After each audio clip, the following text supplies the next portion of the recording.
Olá a todos, eu sou Caio Fayad, sejam bem-vindos e bem-vindas e bem-vindes ao segundo vídeo da Oficina de Divulgação Científica da Balbúrdia. Bem, o tema de hoje, ele também foi construído a partir de reflexões da nossa primeira oficina. Então eu vou mostrar para vocês aqui, novamente, um PowerPoint para poder direcionar a nossa discussão, beleza? Então o tema dessa segunda semana é a escolha do tema da notícia. Como eu falei para vocês, esta oficina, essa segunda oficina, ela já vem aí de colocações que foram feitas na primeira oficina, e esse tema foi um dos temas bastante discutido na primeira oficina. Então, como nós havíamos conversado no vídeo anterior, a nossa proposta aqui é escrever uma notícia, ou seja, informar a respeito de um acontecimento, relatar um fato, um acontecimento, e esse fato é um fato científico do campo do ensino de ciências ou da educação científica, da educação para as ciências, em diferentes nomes que a gente acaba dando aí para o nosso campo de pesquisa. Nós também discutimos no vídeo anterior que a proposta ela é teoricamente simples, né? Que é escolher uma pesquisa e escrever a notícia sobre essa pesquisa. Mas ainda assim fica essa pergunta: o que noticiar? Como que eu vou escolher o texto que vai ser noticiado?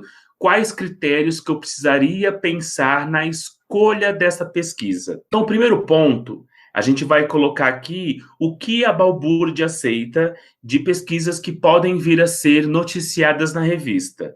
O primeiro deles são dissertações e teses.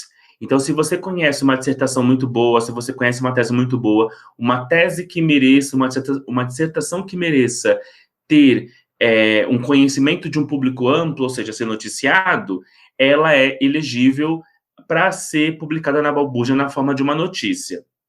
Um outro ponto são os artigos. Eu considero os artigos teoricamente um pouco mais fáceis de noticiar, porque eles são menores, eles são mais diretos. Muitas vezes as dissertações e as teses têm duas, três frentes, a depender da dissertação. Já o artigo ele é focado num único assunto, numa única proposta, ele é em tamanho reduzido, que também agilizaria a leitura, o entendimento dessa pesquisa, para em seguida noticiar. Isso aqui para vocês é importante porque eu vou deixar claro aqui para vocês que trabalhos de congresso, anais de congresso, não são elegíveis para publicação na Balbúrdia. Não vou entrar aqui nos detalhes do porquê não. Muitos de vocês aí devem já ter uma percepção do porquê, mas a gente, na nossa comissão, a gente chegou nesse critério. E, principalmente, é interessante que essa dissertação, que essa tese, que esse artigo escolhido seja de terceiros. Ficaria um pouco meio estranho, digamos assim, você escolher a sua própria tese para noticiar, a sua própria dissertação para noticiar, ou o seu próprio artigo. Até poderia ser do mesmo grupo de pesquisa, mas que seja uma pesquisa de um colega, não a sua própria. Observem que artigos eu coloquei ali de uma coloraçãozinha diferente para dar esse destaque, porque nós vamos falar sobre esse ponto daqui para frente, beleza? Como todos nós sabemos, nós encontramos artigos em periódicos acadêmicos, em revistas acadêmicas, existem inúmeras revistas no campo de ensino de ciências, nós não fazemos nenhum tipo de determinação de quais deva ser escolhido, de qual tipo de revista, ou seja, qualquer revista acadêmica que vocês gostem, que vocês queiram procurar, é válido. Coloquei aqui algumas para ilustrar. Contudo, nas nossas reflexões da primeira oficina, a gente costuma chamar genericamente de artigo todo e qualquer texto que está contido em uma revista científica. Mas é importante a gente pensar em certas diferenciações dos textos que são publicados na área de ensino de ciências. Então, o que eu vou falar aqui para vocês são pensamentos, reflexões sobre o campo de ensino de ciências. O primeiro deles é o clássico, né? São os artigos científicos. Então, a gente encontra artigo científico nessas revistas científicas. Isso é algo incomum em todas as áreas de pesquisa. Então, o que é um artigo científico? Quais são as características dele? A minha intenção aqui não é dar um ponto final sobre esse assunto, é apenas trazer alguns direcionamentos para a gente conseguir entender a proposta de cada manuscrito científico, de cada texto científico. Então, eu coloquei para vocês que um artigo científico possui uma fundamentação teórica, beleza? Segue uma metodologia científica, porque o artigo científico ele reporta uma pesquisa, e uma pesquisa ela possui uma metodologia científica. É um texto dissertativo, pode ser original ou de revisão, pode ser empírico ou teórico, então tem pesquisa empírica, pesquisa teórica, e também essa pesquisa pode ser explicativa, descritiva, exploratória. Em síntese, artigo científico reporta uma pesquisa. Então, tudo que for pesquisa, na hora que for transformado em um texto de comunicação científica, que são aqueles que nós encontramos nas revistas científicas, nos periódicos acadêmicos, pode ser enquadrado como, de fato, um artigo científico. Então, aqui eu trouxe um exemplo que é da minha orientadora, que é um artigo que foi publicado na Química Nova na Escola e que se chama Representações Sociais da Química. Como um grupo de estudantes da educação de jovens e adultos significa o termo química. Trouxe também o resumo. Vamos lá. O termo química apresenta significação ampla e polissêmica, abrangendo a vida cotidiana dos estudantes, ambiente escolar e conhecimentos científicos. Nesse sentido, objetiva-se identificar como esse termo se apresenta nas representações sociais de um grupo de estudantes da educação de jovens e adultos do município de São Paulo. Para isso, utilizou-se como suporte teórico-metodológico a teoria das representações sociais. Olha aqui, já foi explicitado o porte teórico-metodológico, ou seja, a metodologia científica. Os dados foram obtidos a partir de questionários, olha o instrumento, utilizando-se da técnica de livre associação de palavras, seguida de sua hierarquização. A técnica de análise de conteúdo permitiu identificar e compreender as relações estabelecidas para o termo pesquisado. Identificou-se uma representação social organizada na vivência escolar formal, com restritas relações ao conhecimento do senso comum. Isso devido, possivelmente, aos métodos de ensino, currículo e materiais didáticos utilizados durante as aulas, muitas vezes inadequados aos objetivos e público. Então, nesse breve resumo, nesse manuscrito científico publicado na Química Nova na Escola, quando a gente lê o resumo, nós já identificamos o método, identificamos a fundamentação teórica, identificamos quais foram os instrumentos de análise. Então, pelo resumo, a gente já consegue identificar que esse texto se refere a um artigo científico. Ele está apresentando para a comunidade de educadores em ensino de química a pesquisa realizada com esse grupo de pesquisa, com esse público em específico, que são jovens e adultos da educação básica. Mas nem todos os manuscritos científicos, nem todos os textos científicos publicados nas revistas científicas e nos periódicos acadêmicos em ensino de ciências são artigos. Nós vamos ter ali outros tipos de textos. O primeiro deles que eu mostro para vocês aqui é o ensaio científico.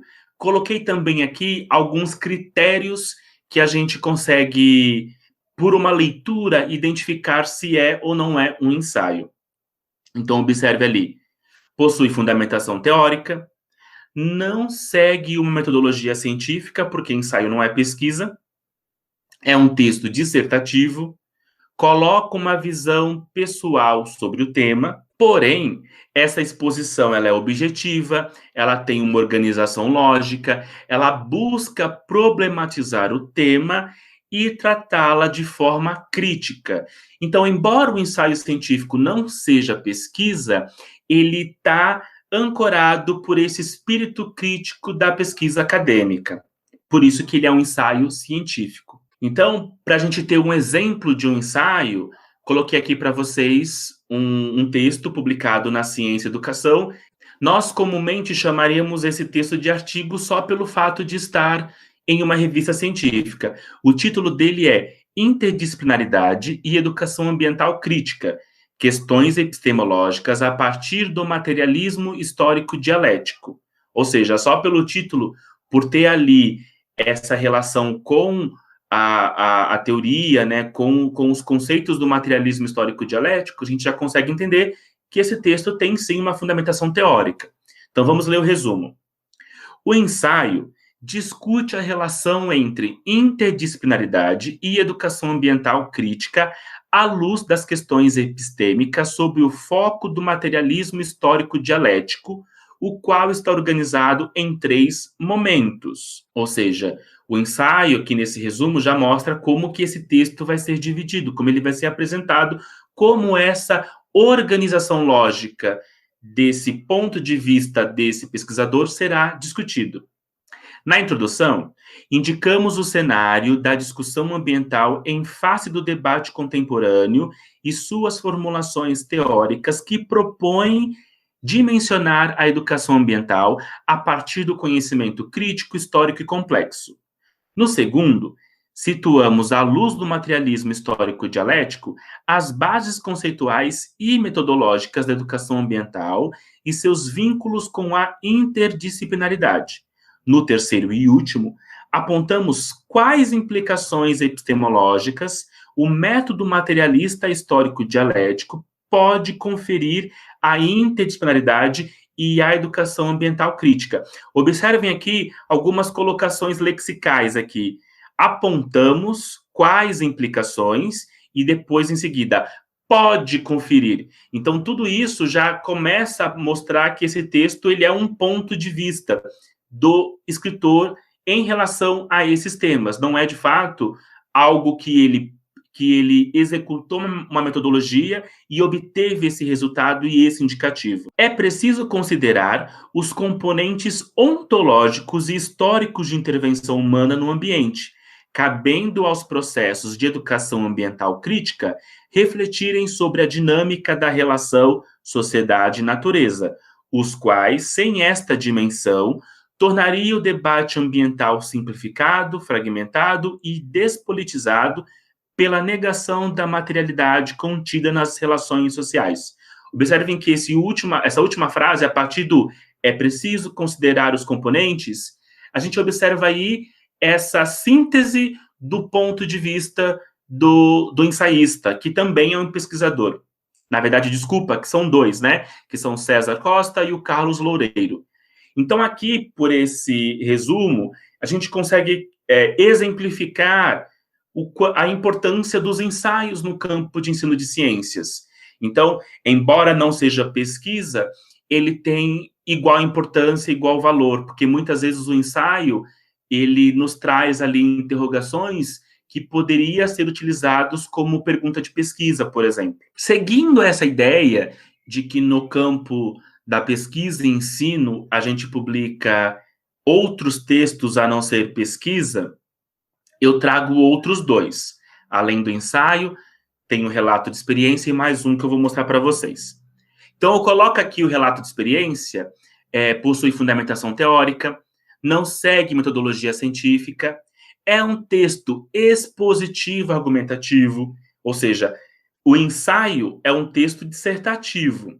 Agora, o relato de experiência é expositivo e argumentativo, porque eu estou expondo o relato de experiência, ao mesmo tempo que a gente está ali argumentando por que tais decisões foram tomadas durante aquela experiência que está sendo relatada. Descreve uma vivência profissional, e essa vivência profissional ela pode ser exitosa ou não. A grande questão é o quanto que essa vivência profissional que está sendo relatada num formato de relato de experiência possibilita discussões para o campo do ensino de ciências. E também é contextualizado. Então, no momento que eu escrevo o meu manuscrito científico, relato de experiência, eu preciso contextualizar em que escola, em que público, em que período histórico foi feito isso, né? Foi feito em que data, em que período, porque muitas vezes o relato de experiência ele pode estar relacionado a aspectos cotidianos. Por exemplo, a gente poderia publicar algum tipo de relato de experiência que ocorreu próximo de acidentes, como, por exemplo, Brumadinho. Então, se por acaso isso aconteça, é importante que o relato de experiência seja apresentado toda essa contextualização. Então, como exemplo de relato de experiência, eu trago para vocês um texto da Revista de Debates em Ensino de Química, e eu já adianto para vocês que eu chamo tudo de artigo, tá? Então, se por acaso eu acabar chamando de artigo, vocês não se assustem.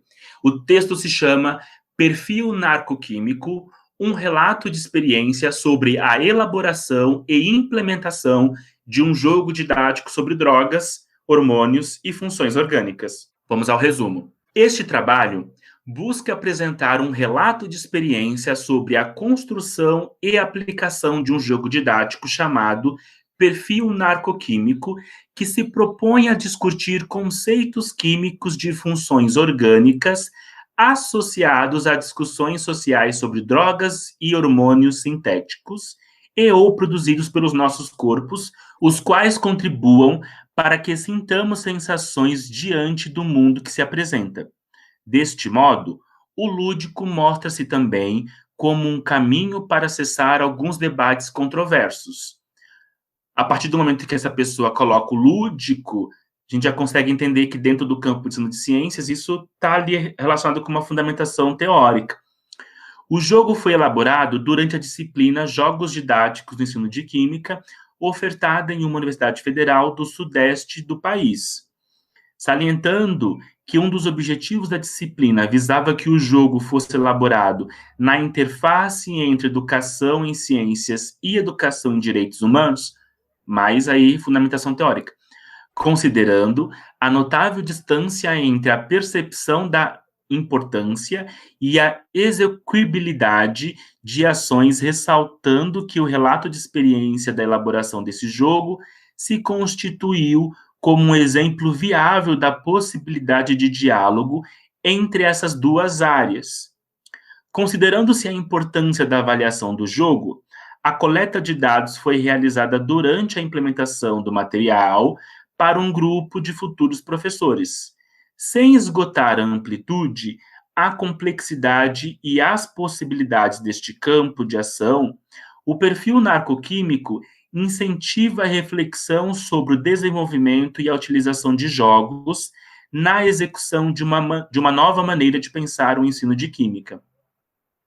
Aqui, o finalzinho aqui desse resumo é importante porque, embora eu tenha colocado lá que o relato o relato de experiências não segue uma metodologia científica, ele pode sim vir acompanhado, às vezes, de um instrumento de pesquisa que possibilita coletar algumas informações que vão dar o direcionamento em defesa do relato de experiência ou não, ok? Uma outra possibilidade de textos que eu coloquei aqui, que são as propostas didáticas. Muitas vezes, muitos de nós pesquisadores, no momento que executamos a nossa pesquisa, a gente constrói, a gente elabora propostas didáticas. Na tese vai estar lá incluído, mas a gente pode publicá-lo de forma separada, a depender de certas necessidades que a gente vê para o encaminhamento da nossa pesquisa.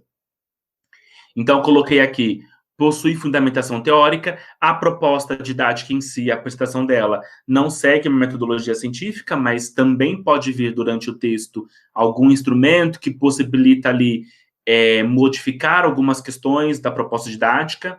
É um texto expositivo, argumentativo, assim como o relato de experiência, ele é um texto que visa apresentar, descrever as justificativas daquela proposta didática, e nesse momento que ele expõe, ele apresenta ali fundamentação teórica como argumento, por isso que ele é um texto expositivo, argumentativo.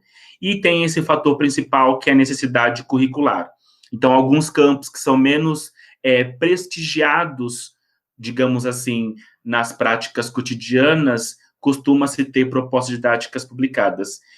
Então, como um exemplo de uma proposta didática publicada, eu trago um texto meu que eu publiquei na revista eletrônica Ludus Scientiae, perdão pelo meu latim, que se chama A África como Tema para o Ensino de Metais, uma proposta de atividade lúdica com narrativas do Pantera Negra. Então, vamos ler um pouquinho desse exemplo. Tendo como norte a formação de jovens preparados para o mundo atual, um dos princípios para a organização do ensino de ciência da natureza é a seleção de conteúdos que sejam abordados a partir do plano concreto.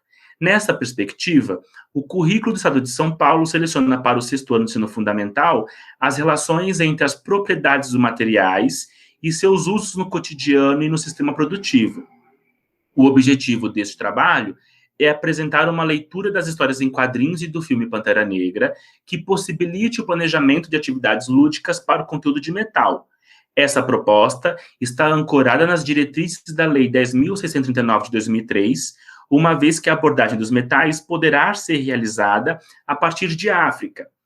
As referidas obras também têm como potencialidade permitir a discussão de gênero nas ciências. Dessa forma, conclui-se que as respectivas obras se configuram uma importante atividade lúdica para introduzir conceitos de química no ensino fundamental. A gente chama atenção dessa importância de conhecer a tipologia do texto científico, ou seja, se é um artigo científico, se é um ensaio, se é um relato de experiência, se é uma proposta didática. Nós, da Balbúrdia, nós não vamos fazer nenhum tipo de restrição com relação a que tipo de texto acadêmico, texto científico será publicado. É muito pelo contrário, porque essas possibilidades, né, de textos que nem sempre são vindos de pesquisa, mas são frutos de uma fundamentação teórica, é o que caracteriza a nossa área. E também que mostra o quanto que o nosso campo de pesquisa está intimamente relacionado com as necessidades educacionais do país. Então, eu tenho relatos, por exemplo, que na periferia de São Paulo, uma revista como a Química da Nova na Escola está lá. Então, a possibilidade de a gente poder publicar relatos de experiência e também propostas didáticas possibilita com aquele professor possa replicar, modificar alguma proposta que foi pensada durante um tempo, né, por nós pesquisadores, e isso só reflete o fato quanto que a nossa pesquisa contribui com a formação dos professores do país.